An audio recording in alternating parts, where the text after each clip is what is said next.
আসসালামু আলাইকুম, আশা করি সবাই ভালো আছেন। এই মুহূর্তে ক্রিকেট বিশ্বের সেরা পেস বোলারের কথা যদি বলা হয় তখন কিন্তু একটা নামই এই মুহূর্তে জলজল করবে, সেটা হচ্ছে জাসপ্রীত বুমরা। কি টেস্ট, কি ওডিআই, কি টি-20, জাসপ্রীত বুমরা যে ফরম্যাটেই খেলেন না কেন তার অদ্ভুত বোলিং অ্যাকশন, তার অ্যাকুরেসি, তার নিবেদন, তার ট্যালেন্ট, তার স্কিল সব কিছু মিলিয়ে তিনি এমন একজন রাক্ষুসে বোলার হয়ে গেছেন।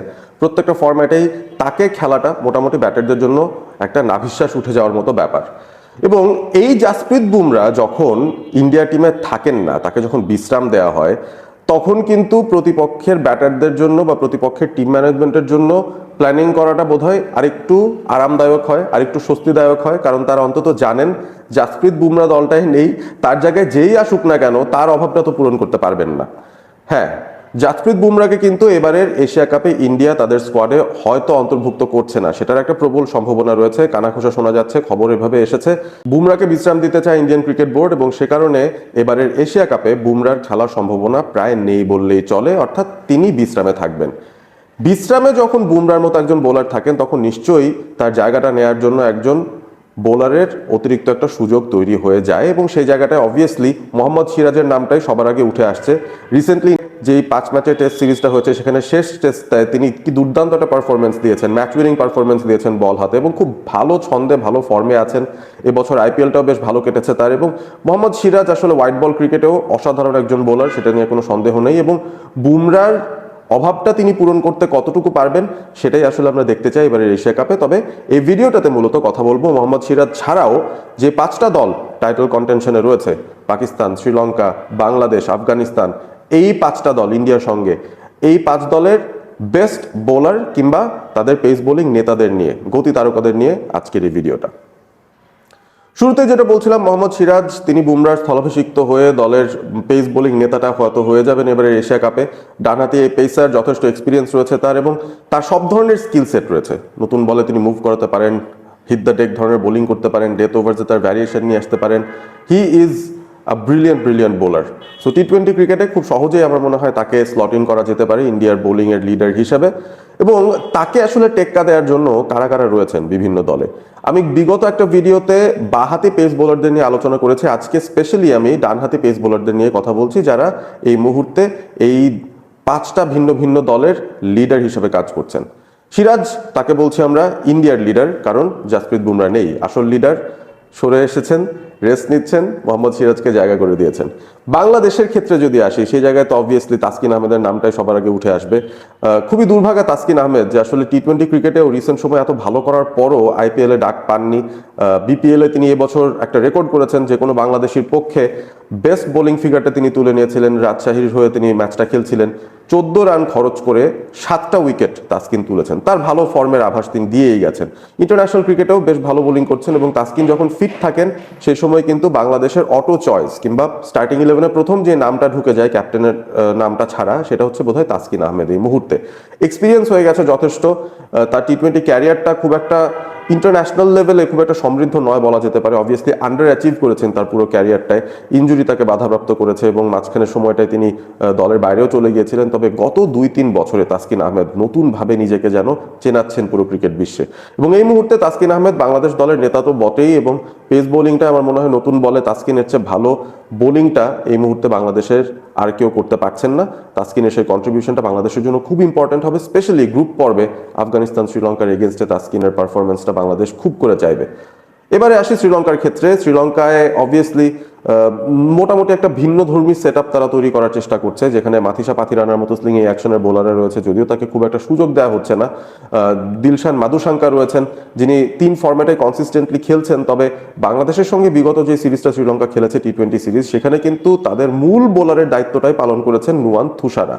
তিনিও অনেকটা লাসিত মালিঙ্গা স্টাইলে কিংবা পাথিরানা স্টাইলে খুবই স্লিংইং অ্যাকশনে বলটা করেন। তার বোলিংয়ের ধরনের মধ্যে ওই ফুল লেন্থ বল করে আসলে নতুন বলের প্রতিপক্ষকে বিপর্যস্ত করার একটা বিষয় থাকে, সেই জায়গাটাতে তিনি অবশ্যই খুবই হার্ডওয়ার্ক করে যাচ্ছেন। এবং নুয়ান থুসারাকে অন্য রূপে এবারে এশিয়া কাপে আমরা হয়তো দেখতে পারি, কারণ শ্রীলঙ্কার এই দলটাতে এই মুহূর্তে নুয়ান থুসারাই দলের মূল বোলারের দায়িত্ব পালন করছেন, নতুন বলে হোক কিংবা পুরনো বলে যখন প্রয়োজন হবে তাকে।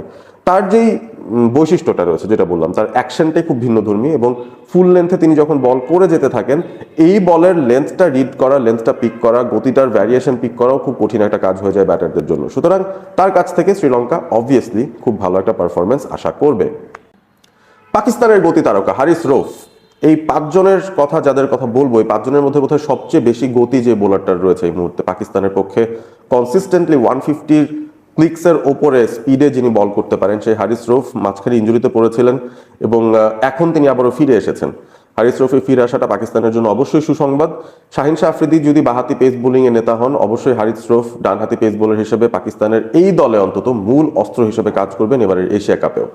একটা ব্যাপার কিন্তু আমি এর আগের ভিডিওগুলোতে মেনশন করেছিলাম, দুবাই, আবুধাবি, শারজা এই ধরনের মাঠে যখন খানিকটা স্টিকি উইকেটে যখন খেলা হয়, সেই জায়গাটায় কিন্তু পেস বোলারদের খুব বড় একটা অবদান থাকে, স্পেশালি যে পেস বোলাররা খুব জোরে বল করতে পারেন।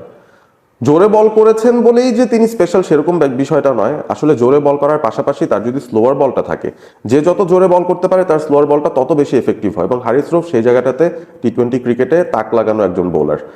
150 ক্লিক্সও বল করতে পারেন, পরের বলটায় হয়তো 120 115 স্পিডে একটা স্লোয়ার মেরে দিলেন, তখন কিন্তু ব্যাটাররা পুরোপুরি বিপর্যস্ত হয়ে যান, বিধ্বস্ত হয়ে যান, অনেক ধরনের কনফিউশন তাদের মধ্যে কাজ করে। তবে হারিস রৌফের একটা বিষয় আমি বলবো, অবভিয়াসলি তার ইকোনমি রেটটা খুব একটা ভালো জায়গায় থাকে না, অনেক সময় খানিকটা এক্সপেন্সিভ তিনি হয়ে যান এবং পেস বোলারদের এটাই আসলে মানে এক্সপ্রেস পেস যাদের রয়েছে তাদের একটা সমস্যা থেকে যায় এরকম, যে একটু বেশি জোরে বল করলে মার খাওয়ারও একটা চান্স থেকে যায়। বাট অবভিয়াসলি হারিস রৌফ পাকিস্তানের অন্যতম সেরা অস্ত্র হবেন এবারের এশিয়া কাপে। নাভিনুল হক, যাকে অনেকেই ছোট বুমরা বলেও ডাকেন, আফগানরা তাকে খুব পছন্দ করে এই নামটা ডাকেন, কারণ নাভিনুল হকের বোলিং অ্যাকশনের মধ্যে বুমরার সঙ্গে একটা সিমিলারিটি রয়েছে।